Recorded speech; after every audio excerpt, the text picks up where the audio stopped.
भी कहीं से फिर लड़ेंगे? देखिए, जब नॉमिनेशन होगा तो आपको खुद पता लग जाएगा। जी, अरे तुम रोल करो। नॉमिनेशन होगा तो आपको पता लग जाएगा, और हो सकता है नॉमिनेशन से पहले ही आपकी जानकारी होगी। कन्नौज के लोगों का मानना है कि आपको चुनाव लड़ना चाहिए। देखिए, सवाल कन्नौज का ऐतिहासिक जीत का है। कन्नौज अलग बात है, लेकिन उससे ज्यादा जो जनता ने मन बनाया है, इंडिया गठबंधन भविष्य बन के आ रहा है और भारतीय जनता पार्टी इतिहास बन जाएगी इस चुनाव में। जनता भारतीय जनता पार्टी के खिलाफ मतदान करने जा रही है। एनडीए को पीडीए हराएगा। कल योगी आदित्यनाथ भी जसवंत नगर में रैली करने आ रहे हैं। वो पता नहीं क्यों आ रहे हैं, अच्छा है उनका आना। लेकिन मुख्तार अंसारी की रिपोर्ट जो है वो नेगेटिव आई है, उसमें पॉइजन नहीं आया है। परिवार वाले रिपोर्ट पे भी शक कर रहे हैं, आपको क्या लगता है? देखिए, जिस तरीके की बहुत सारी चीजें हो रही हैं, मान लीजिए आज एक पत्रकार जो विदेशी पत्रकार थी, जो अखबारों में हमने पढ़ा, उसे भारत छोड़ने के लिए कह दिया गया। लेकिन वही खबर ये भी मिल रही है कि सरकार ये कह रही क्योंकि वीजा में कुछ दिक्कतें थीं, इसलिए उन्हें विदेश जाना पड़ रहा है, अपने घर जाना पड़ रहा है भारत छोड़ करके। तो सच्चाई क्या है? जो संस्थाएं हैं, वो संस्थाएं बीजेपी के लिए काम कर रही हैं।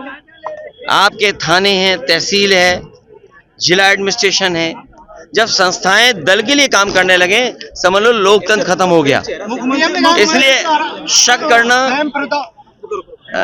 करना कोई इस सरकार पे हर चीज पे शक हो रहा है।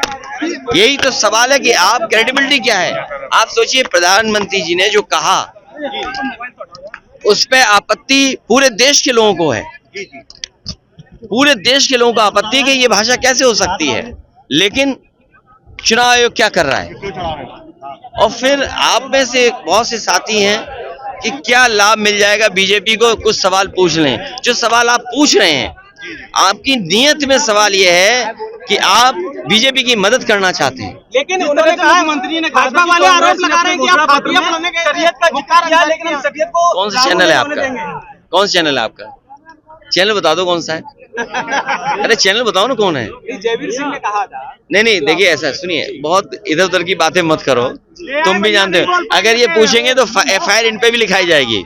मैं अभी लिख करके एफआईआर दे रहा हूँ, तुम्हारे पे भी एफआईआर हो जाएगी।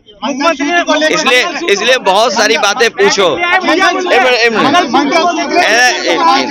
अरे भाई, अरे मंगलसूत्र, तुम्हारी शादी हो रखी है? अरे जिनकी शादी हो रखी है, रुक जाओ भाई, जिनकी शादी हो रखी है वो लोग उसके महत्व समझते होंगे। और बीजेपी के लोगों को मंगलसूत्र से बड़ी बात है कम से कम नौकरी नौजवानों को दे दें, जिससे उनकी भी शादी हो जाए। जिन नौजवानों की शादी नहीं हो रही उनसे मंगलसूत्र क्या पूछ रहे हो आप?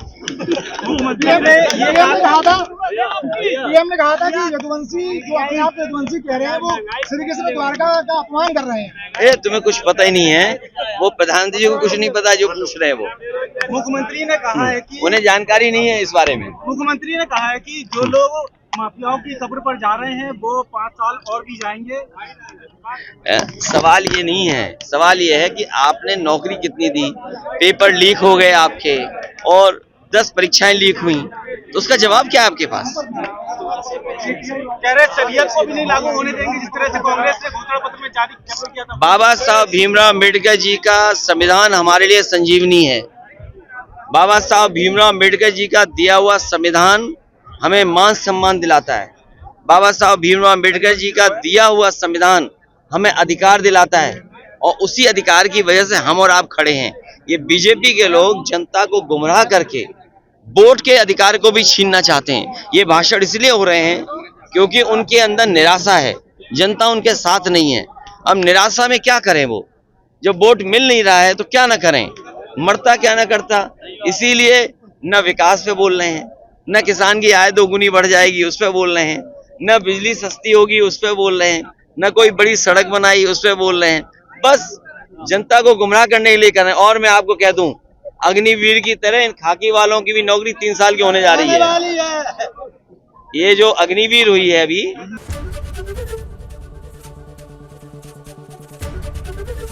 एबीपी गंगा, खबर आपकी, जुबान आपकी।